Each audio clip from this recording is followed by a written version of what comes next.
25वा session पाहतोय आपण. तर इथं तुम्हाला अलाइनमेंट सेंटर करायचे, तर इथं सेंटर अलाइनमेंटला क्लिक करा.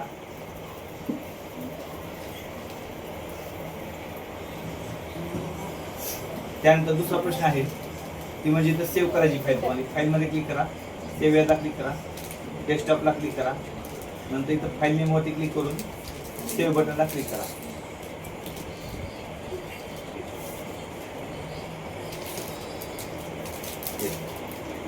पंचवीस सेशन मधलं गायडेड डू इट योरसेल्फ आपण या ठिकाणी पाहतोय.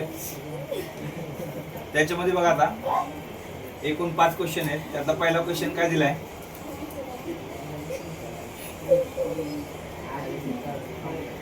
इथं दिलेली जी इमेज आहे म्हणजे झाडाची, ती इमेज पहिल्यांदा डिलीट करायची.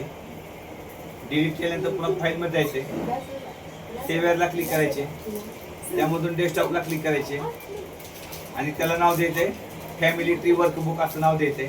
हे फॅमिली ट्री वर्कबुक जे आहे हे नाव सिलेक्ट करून कॉपी करा, म्हणजे कंट्रोल-C, इथं फाईल नेममध्ये कंट्रोल-V म्हणा आणि नंतर सेव्ह बटनला क्लिक करा.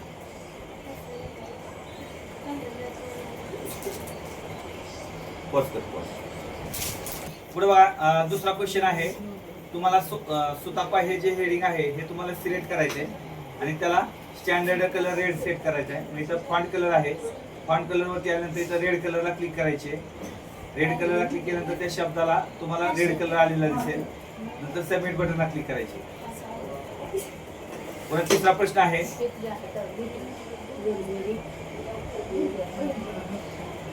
आता हे जे फाईल आहे ती सेव्ह करायची. डायरेक्ट फाईलमध्ये क्लिक करा, सेव्हरला क्लिक करा, नंतर डेस्कटॉपवरती क्लिक करा, डायरेक्ट सेव्ह बटनला क्लिक करा.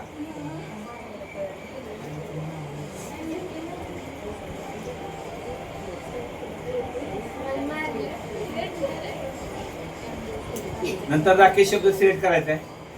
राकेश शब्दावरती क्लिक केल्यानंतर त्याला अलाइनमेंट सेंटर करायचे. राकेश शब्दावरती क्लिक करून इथं सेंटर अलाइनमेंट आहे, सेंटर अलाइनमेंट वरती इथं क्लिक करायचे. पहा इथं क्लिक करा.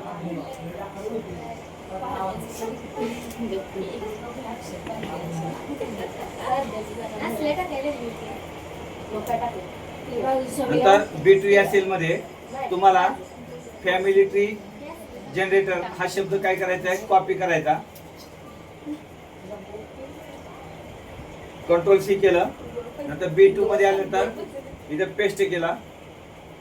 पेस्ट केल्यानंतर तो शब्द तुम्हाला काय सांगितलाय, बोल्ड आणि इटॅलिक करा, म्हणजे इथं बी आणि आय वरती क्लिक करा. ठीक आहे.